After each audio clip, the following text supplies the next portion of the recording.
Electronic media సోదరులకు నాతో పాటు ఈరోజు పత్రికా విలేకరుల సమావేశంలో ఉన్నటువంటి గౌరవనీయులు గ్రంథాలయ చైర్మన్ రాజిరెడ్డి గారు, అదేవిధంగా మార్కెట్ కమిటీ మాజీ చైర్మన్, రాష్ట్ర కాంగ్రెస్ కమిటీ ప్రధాన కార్యదర్శి గౌరవనీయులు మా చిచ్చా నాగేష్ రెడ్డి గారు, ఖమ్మం నుంచి వచ్చినటువంటి రైతు శ్రీ పులి శ్రీనివాస్ గారు, ఎండల కిషన్ గారు, మా జిల్లా కాంగ్రెస్ కమిటీ ఉపాధ్యక్షుడు గంగారెడ్డి గారు, మీ అందరికీ ఈరోజు మీతో షేర్ చేయడానికి ముఖ్య అంశం నిజామాబాద్ జిల్లాలో వ్యవసాయానికి అనుగుణంగా ఉన్నటువంటి నిజామాబాద్ జిల్లా. ఈ జిల్లాలో ఆ రోజు నుండి ఈ రోజు వరకు ముఖ్యంగా పండించే పంటలు ఏవైతే ఉన్నాయో, చెరుకు కానీ, వరి కానీ, పసుపు కానీ, మొక్కజొన్న కానీ, ఇంకా వివిధ రకాల అంతర్ పంటలు వేస్తూ జిల్లా దేశంలోనే రాష్ట్రంలోనే పేరున్నటువంటి వ్యవసాయ రంగంలో నిజామాబాద్ జిల్లా. దానికి అనుగుణంగా కాంగ్రెస్ పార్టీ అధికారంలోకి వచ్చిన తర్వాత ముఖ్యంగా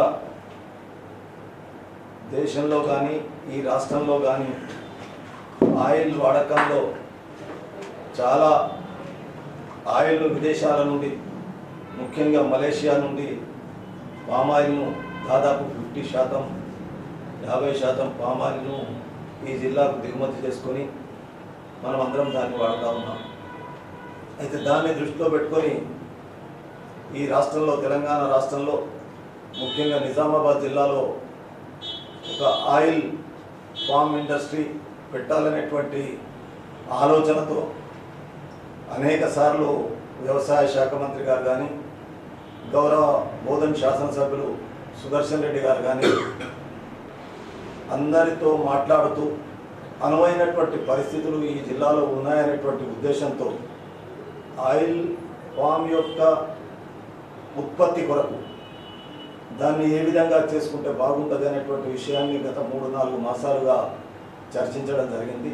దానికి అనుగుణంగా ఏదైతే pre unique India private limited company వాళ్ళు, pre unique India committee oil farm company వాళ్ళు మన నిజామాబాద్, నిర్మల్కు సంబంధించినటువంటి ప్రాంతాల్లో వాళ్ళు అన్వేషించి ఎక్కడైతే ఆయిల్ సాగుకు అనువైనటువంటి భూమి ఉందో ఆ భూమిలో ఆయిల్ ఫామ్ను ఉత్పత్తి చేస్తూ ఇక్కడ ఒక ఇండస్ట్రీని తీసుకురావడానికి ప్రయత్నం జరుగుతుంది. దాంట్లో భాగంగా రేపు 16వ తేదీ నాడు 2 గంటలకు ఎడపల్లి మండలంలోని మా పులి శ్రీనివాస్ గారి మండలంలో సరయు ఫంక్షన్ హాల్లో ఈ జిల్లాలో ఉన్నటువంటి రైతాంగాన్ని అందరినీ, ముఖ్యంగా ఈ పంట పండించడానికి ఏ విధమైనటువంటి పరిస్థితులు ఉన్నాయి, దాని మీద ఏ విధంగా చర్చ చేయాలా అనేటువంటి విషయాన్ని ఈ ప్రీ యూనిక్ ఆయిల్ ఫామ్ వాళ్ళు రేపు ఒక సమావేశాన్ని ఏర్పాటు చేశారు. దాన్ని ఆహ్వానిస్తూ మీ ద్వారా, ఎలక్ట్రానిక్ ప్రింట్ మీడియా ద్వారా ఈ జిల్లాలో ఉన్నటువంటి రైతులు దాంట్లో పాల్గొని వాళ్ళు ఇచ్చేటటువంటి సూచనలు, సలహాలు ఏంటి, దాని ద్వారా మనకు నిజామాబాద్ జిల్లాకు ఈ ఇండస్ట్రీ వస్తే నిజంగా నిజామాబాద్ జిల్లాలో అనేక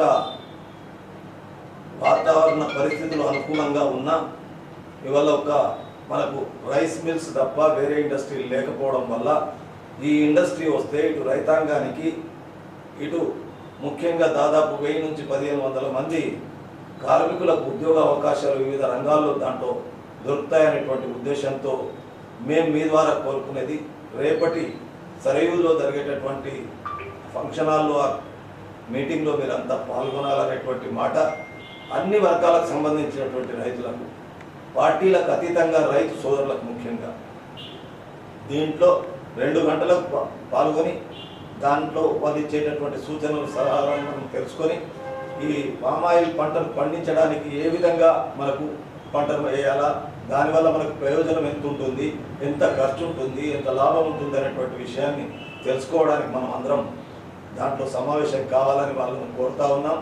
ఈ పామాయిల్ పంటలో అంతర్భాగంగా ఇది 3-4 సంవత్సరాలకు దాని పంట యొక్క ఉత్పత్తి మనకు ప్రొడక్షన్ వస్తుంది కాబట్టి అంతర్ పంటలు కూడా దాంట్లో వేసుకోవచ్చు, మొక్కజొన్న కానీ వరి కానీ ఇతర పంటలు కూడా దాంట్లో వేసుకోవచ్చు అనేటువంటి విషయం వాళ్ళు సూచించారు. కాబట్టి దాన్ని నేను మీ ద్వారా, ఎందుకంటే ఈ జిల్లాలో పత్రికా రంగం కానీ ఎలక్ట్రానిక్ మీడియా కానీ అనేక సందర్భాల్లో రైతులకు మీరు సూచనలు సలహాలు ఇస్తున్నారు.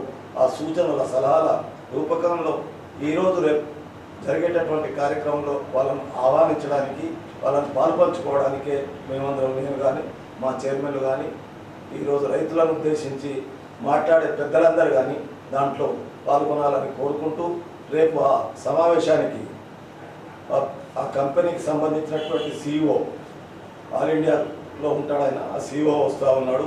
ఆయనతో పాటు వాళ్ళ కమిటీ మెంబర్స్ వస్తున్నారు. అదేవిధంగా పెద్దలు సుదర్శన్ రెడ్డి గారు కూడా దాంట్లో పాల్గొంటున్నారు, బోధన శాసనసభ్యులు. వాళ్ళందరినీ 2 గంటలకు రైతులను ఆహ్వానిస్తూ ఉన్నా. అంతేకాకుండా ముఖ్యంగా నిన్న వ్యవసాయ శాఖ మంత్రి తుమ్మల నాగేశ్వరరావు గారు కూడా హైదరాబాద్లో ఈ కంపెనీ విషయము, ఆయిల్ ఫామ్ ప్రొడక్షన్ విషయము, ఇండస్ట్రీ వస్తే ఏ విధంగా లాభాలు ఉంటాయనేటువంటి విషయాన్ని ఆయన కూడా రాష్ట్ర వ్యాప్తంగా ఆయన కూడా ఒక ఫామ్ ఉంది. దాదాపు 300 ఎకరాల పామ్ ఆయిల్ ఫామ్ ఖమ్మం జిల్లాలో ఉంది. ఆయన 10 సంవత్సరాల నుంచి చేస్తూ ఉన్నాడట. దాని ఉత్పత్తి, దాని లాభ నష్టాలు నిన్న ఆయన ప్రెస్లో అక్కడ చెప్పాడు. కాబట్టి దయచేసి మీతో కోరుకునేది, ఈ అంశాన్ని మన జిల్లాకు ఒక ఇండస్ట్రీ వస్తే ఏ విధంగా లాభం ఉంటుంది, రైతులకు ఏ విధంగా లాభం ఉంటుంది. ఇప్పుడు ఒక ఉదాహరణకు నాకు తెలిసినంత మటుకు నిర్మల్ జిల్లాలో కానీ నిజామాబాద్ జిల్లాలో కానీ దాదాపు ఇప్పటి వరకు 1 సంవత్సరం 2 సంవత్సరాల నుంచి ఆయిల్ ఫామ్ ఉత్పత్తి కొరకు ఏదైతే చెట్లను పెట్టారో 2-3 సంవత్సరాలు 6,000 ఎకరాల వరకు దాదాపు పెట్టుకునేటువంటి విషయాన్ని మాకు తెలిసినటువంటి విషయం. ఇంకా మాకన్నా ఎక్కువ మీకు తెలుస్తుంది. ఈ పంట వల్ల ఇటు రైతాంగానికి, అటు ఆయిల్ ప్రొడక్షన్ అయిన తర్వాత ఆయిల్ మన రాష్ట్రంలో కానీ దేశంలో కానీ వాడుకోవడానికి ఉపయోగపడుతుంది అనేటువంటి విషయాన్ని మీ ద్వారా తెలియజేస్తాం.